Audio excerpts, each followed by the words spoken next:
to Elliott. Oh, the bicycle! The shot, Bedoya with a goal, 1-0 Union. It's officially playoff time. Hello, everyone, and welcome to Union Insider presented by Bimbo Bakeries USA. I'm Marisa, and as always, joined by Sebastian Latou and Sheanon Williams. Well, stop me if you've heard this one before, but this weekend, the Union will be playing the New England Revolution. So same opponent as last weekend, but much different stakes as this time around, Saturday marks the start of the Union's postseason run. The two sides met on decision day in a match that the Union lost 2-1, but they still grabbed fourth seed in the East and home field advantage in this best of three series with the Revs. Guys, what are the pros and cons of facing a team so quickly in succession? The thing that the fact that they lost in the New England Revolution will be a good timing for Jim Curtin and his staff to kind of do something better than they didn't do in the game in New England, but they are playing at home, so it's going to be a different atmosphere. It's playoff time like you talk about, so everything kind of like is not the same than the regular season. The last game of the season, we all knew we will have for sure home advantage, third place or fourth place, they got fourth, but they're still at home. So it's just going to be a different type of motivation for the team. Now it's the playoff and they need to definitely have a great result at home. They will play probably with a different type of mentality than they played last weekend in New England. I think the stakes are definitely going to be higher, and it's going to be really important that they come out with the right sense of urgency.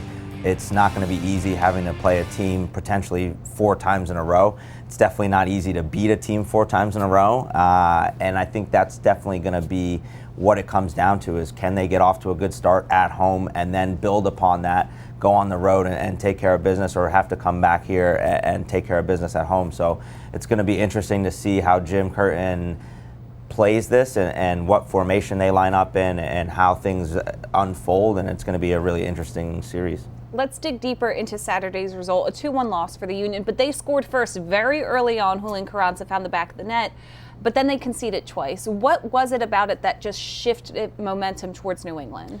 I mean, New England play well at home, especially the weather was not the best. Sheanon were here, it was like, pouring rain all day. So it's a bit tough, like we talk about, playing on this surface, the turf, you have to kind of be into it. They were up 1-0, so I think they had a good, beginning of the game, but then you can really see like the rhythm and the play of New England like really took the tempo in this game.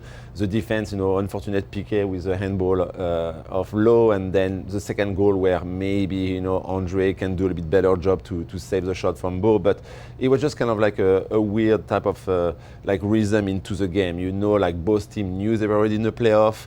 They can really barely, make it higher or lower. So it was a different type of mentality. I feel it was kind of like Sheanon said, maybe the first round of the playoff, even if it didn't count for much. But now both teams know what to expect from each other, and it's going to be a different type of mentality. I think we'll see from the Union on Saturday. I think we expect to see an elevated version of both sides, as you said. The table was almost kind of set for both these teams on decision day. Just a little bit of movement, and the Union locked up home field advantage, which was most important. But when we previewed this match, we talked so much about Carlos Gil, but it was Gustavo Bo who scored the brace. Why was he such a thorn in the side of the Union's defense? I think between Carlos Gil and Gustavo Bo, they really work well together. They both have the freedom to roam and pop up in different places. We saw on the first goal, starts with Carlos Gil playing it out wide, and then he ends up in the box and gets a shot away, and it ends up being a PK. On the second goal, it's roles reversed, and Gustavo Bo's playing in the midfield and Carlos Gil's playing up top. So it's hard to keep track of them. It's hard to understand where they're going to pop up and what moments they're going to pop up. And they're two intelligent players and have a lot of game experience in knowing how to disorganize a defense. So it's something that the Union are going to have to watch. And I think the Union missing Martinez was definitely a tough ask for Bedoya and McGlynn. It's time now for another edition of Bracket Breakdown presented by Subaru. The 2023 MLS playoff bracket is officially set in stone, so let's take a look at where the Union are. As the number 4 seed, they will play the number 5 seed New England Revolution that they just matched up with in a best-of-3 series. Game 1 will be at home on Saturday. Game 2 will be on November 8th at Gillette Stadium. If the teams are tied after 2 games, a Game 3 will be played at Subaru Park on November 12th. First and foremost, this best-of-3 format is new to MLS season, but of course, it's only for the first round. What do you make of this new structure of the best-of-3?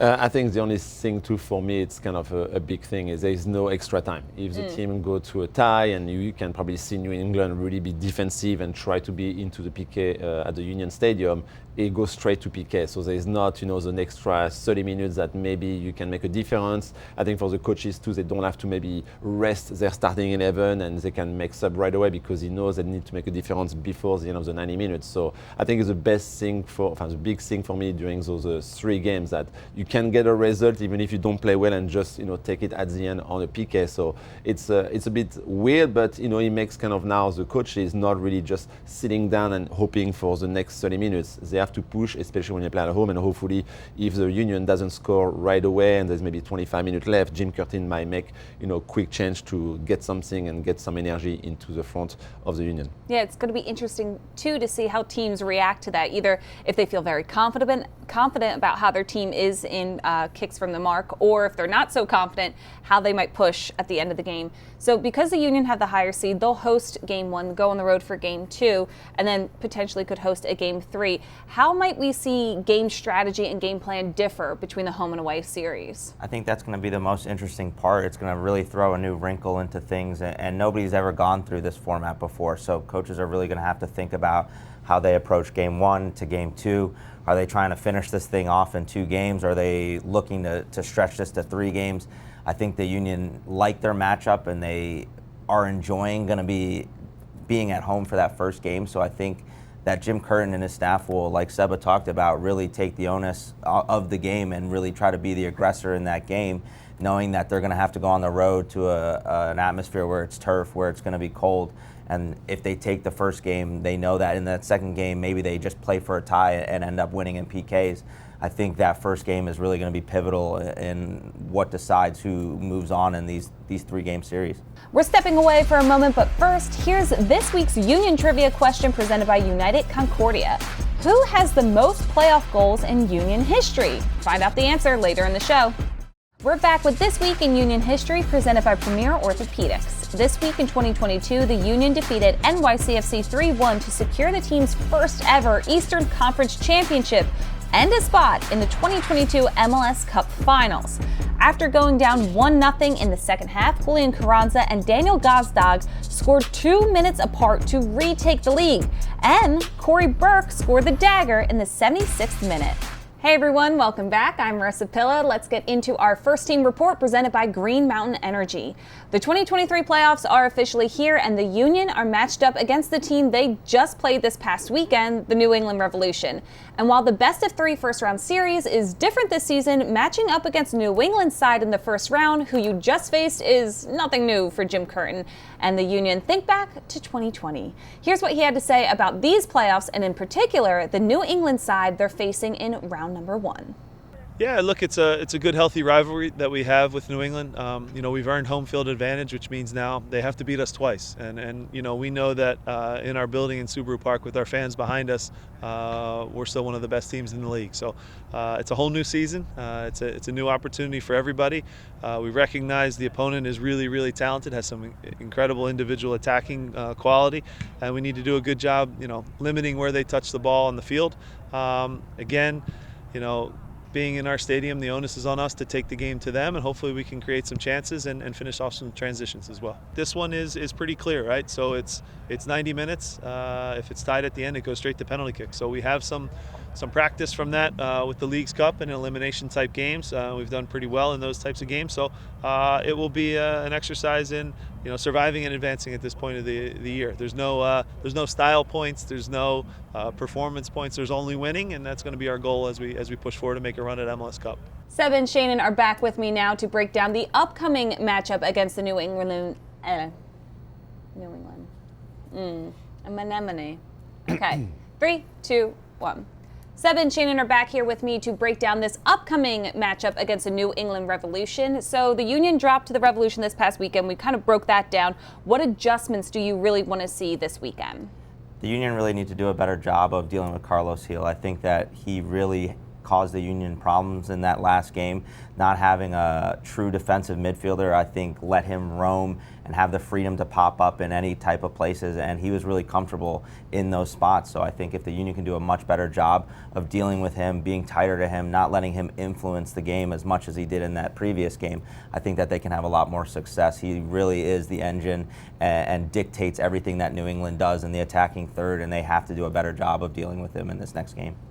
Yeah, and for me, I think offensively, I think we need to be a bit more support from the fullbacks. We play at home, so we need to put more pressure. We saw in the game last weekend that Jones and Spalding was better than Ariel and Wagner, pushing forward, helping their forwards. So I think we need that from them in this game to have a bit more people into the box, giving more delivery into the box to be man dangerous. So playing at home, I think, even if we are more, as we say, a counter-attack team, in a season, Boston is kind of the same, but we need to kind of push the number forward to have Spalding and Jones defending and not playing as high as they were, last weekend in New England. We said when the playoffs come around, it's almost like a flip of the switch. Everybody has to act a little different. You have to elevate your game just to the next level. From what you saw of the Union in this regular season, what is the next level you need to see in playoffs? I think they just need to switch their gear into okay, now it's playoff mode. I know the regular season is long. I know they had a great, amazing season last year, which was very hard to beat, but they did very well. They were, very far in the Leagues Cup, which was new as well. They played the Champions League. They have so many games. So now it's kind of okay, let's put the different mentality into ourselves. Let's get this unfinished business. And they were so close to win the MLS Cup last year, and they still have a shot at it, and it's still the same group. So hopefully they find the motivation into them. And when they attack the first round on Saturday, it's kind of like a different mentality of team you see, and they really want to kind of win these trophies that it's missing for the Union. With playoffs kicking off this Saturday, now more than ever, the Union needs some keys to the game. So it's time for these two to hand over their keys to the game, presented by Subaru. Seba, what is your playoff key to the game? I think for me it's very important for the team to set the tones into this game, into the rhythm. We are at home, it's playoff. You want the fans to get involved, you want this energy to kind of feel the player, but they need to put pressure right away, maybe score an early goal. But what you don't want is to kind of be the team who sit back, leave the ball to New England, and kind of try to go in counter-attack, and when it doesn't go your way, you feel the fans a bit sleepy. They are not, willing to maybe cheer on you as much as if you can putting pressure into the goal of New England. It's where kind of the energy go, and it's kind of contagious, So you want that to win the second ball, put the ball, in the hand of New England, press a little bit, and if we are the team who are the one setting the tone into this game and not leaving the key of the game to New England to go in counter-attack, I think we can have good success and we can win the first game. So I know it's a whole team thing to bring the energy, but who is the person that needs to spark that? I mean, we all know Martinez, a guy in the midfield who is going to kind of get rowdy, mark probably Carlos Hill a little bit. So it has to come, of course, from him, and it's contagious to the team. But he has to come from the press as well, I think, from the forward, and have, the back kind of winning the ball and have everybody together. But Martinez, for me, is always the guy who brings the most. Yeah, he brings a lot of energy, let's say at the least. Sheanon, for you? For me, it's going to be a game of fullbacks and how high we can get our fullbacks. That's when the Union are at their best. That's when they're clicking the most, when those fullbacks join the attack. We saw a little bit in the second half of that last New England game, and it brought a little bit more to the attack. Not enough to get the goal and to get something from the game, but I think that will play off of Seba's key in setting the tone and getting those fullbacks high. That'll really dictate the tempo of the game, and I think that if they can do that, then we'll be in a good spot. When Union Insider returns, we'll play a game we know and love as we debate what the Union should do in Game 1 of their series against New England. We'll be back after the break. Time for this week's Chick-fil-A Nugget of the Week. 10,900,804 fans attended MLS games this season, with an average of 22,111 fans attending per game. Both of these set the record in their respective categories for a single season in MLS history. Welcome back to Union Insider, presented by Bimbo Bakeries USA. Marisa Pilla, Sebastian Latou, Sheanon Williams, and fellas, I know you're so excited. It's time for another edition of Onside Offside, presented by Green Mountain Energy. I don't need to explain the game, I hope. Hopefully not again, but onside means you agree, offside means you disagree. So let's discuss and debate, gentlemen. First up, the 4-4-2 diamond will return for the Union on Saturday. Onside agree, or let's see. Oh, both agree. All right, Sheanon, you go first. For me, I think it's going to suit the Union better in that 4-4-2. I think it adds a little bit more to their attack. More numbers are getting forward, and they're going to need to really take the ownership in this game and really try to come up with a win at being at home. So I think it's the perfect time to switch back to that 4-4-2. Maybe away from home they go back to the 3 in the back, but at home I think it's on them to really press this game.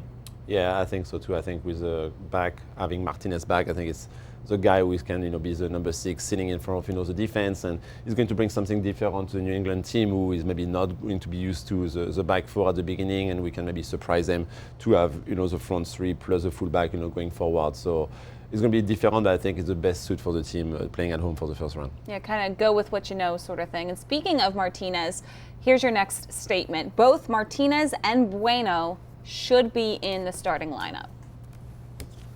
Agree or disagree? Oh, you both agree. How cute. You both agree again. Seba, you first. It just, we talk about the energy, we talk about the playoff, and I think, player like that, like we saw from Bueno, doing all his plays this season, it's kind of like almost the same than Martinez, a bit different, but you need those type of players to win the battle in the midfield. We always talk about Carlos Hill, who is kind of the player who is going to pop in lots of different places, and Martinez cannot be the only player to kind of be on him. And we saw a bit softer how was Maglin and Bedoya defending at 2 last weekend, so you need kind of this type of energy from both of them, and it'd be great to see them both on the field on Saturday. All right, and the final one. Daniel Gazdag must get on the score sheet in order for the Union to win. Onside, offside. Oh, okay. Bit of a disagreement, a bit of a love lost here. Sheanon, you go first. For me, he really is the one that needs to spark this offense, and if he can get on the score sheet, I think the Union win more games than they lose when he's on the score sheet. So whether it's from a PK or from open play, I think if he gets on the score sheet, the Union are going to be in good shape in this game, and that'll really get his confidence going and get him going. You see when he's involved, he looks to get on the ball a lot more and looks to influence the game more than when he's kind of popping up in different spaces and not seeing the ball as much.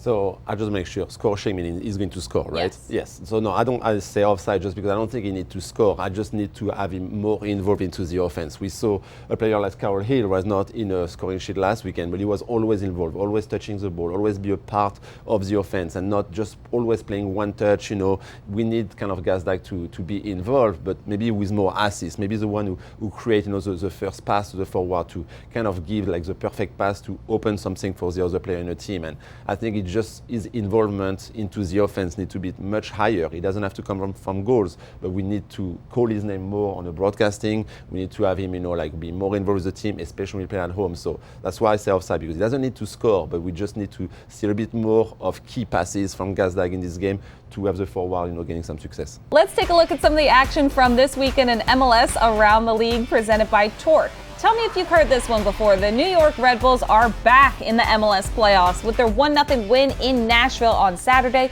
The Red Bulls now have made the playoffs for a 14th straight season. That's the longest active playoff streak in all of professional sports. On the opposite side of the spectrum, Charlotte FC beat Inter Miami 1-0 at home on Saturday, officially clinching their first ever playoff berth in club history. Pretty impressive for a club that was played its first ever game just last season. We're stepping away one more time, but first, here's the answer to this week's Union Trivia question. Daniel Gazdag and Jack Elliott both have 3 MLS playoff goals to their name, making them co-leaders for the most playoff goals in club history. Union Insider wraps up after the break. Starting this year, every Union League match is on MLS Season Pass on Apple TV. Sign up today to make sure you don't miss a minute of the action. You can also check out the live Whip Around show, MLS 360, or if you've missed out on the live, you can relive every moment with full match replays. And get this, if you're a T-Mobile subscriber, you get the whole year of Season Pass content free of charge. We're wrapping things up here on Union Insider presented by Bimbo Bakeries USA, as the Union are just days away from their postseason starting as they play the New England Revolution, and it's time for our All-State players to watch. Seba and Sheanon have picked a playoff player to watch for this first round against New England on Saturday. Seba, who do you have? I got our number 10. We already talked about him a little bit, but I think Daniel Gazdag needs to have a big game. It's a long time we didn't see him having a big performance at home.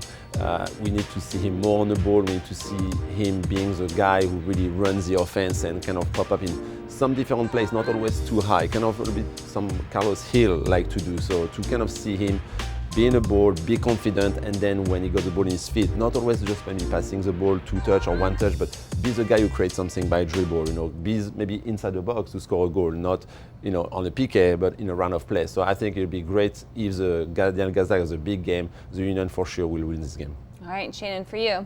For me, I'm going to go with Martinez. Seba talked about the energy, and we know that first and foremost he's going to do that is bring that energy. The second thing is dealing with Carlos Hill, and he will have the biggest responsibility out of everybody to really be in and around him and making his life a lot harder than what it was in the previous game. So I think that he was a big miss in that last game, and you're going to see the difference that he makes in this team against somebody like Carlos Hill once they match up in the playoffs. Yeah, his presence was really missed this past weekend, and it's going to be interesting to see how much changes with him on the field. Yeah, and he's going to be well rested as well, so he's got a lot of legs to go around and chase Carlos Hill all around the field. Yeah, and he's the type of player I think who thrives in situations like the playoffs. So we talk about going to that next level. I'd love to see Jose Martinez's next level. That's going to do it for us.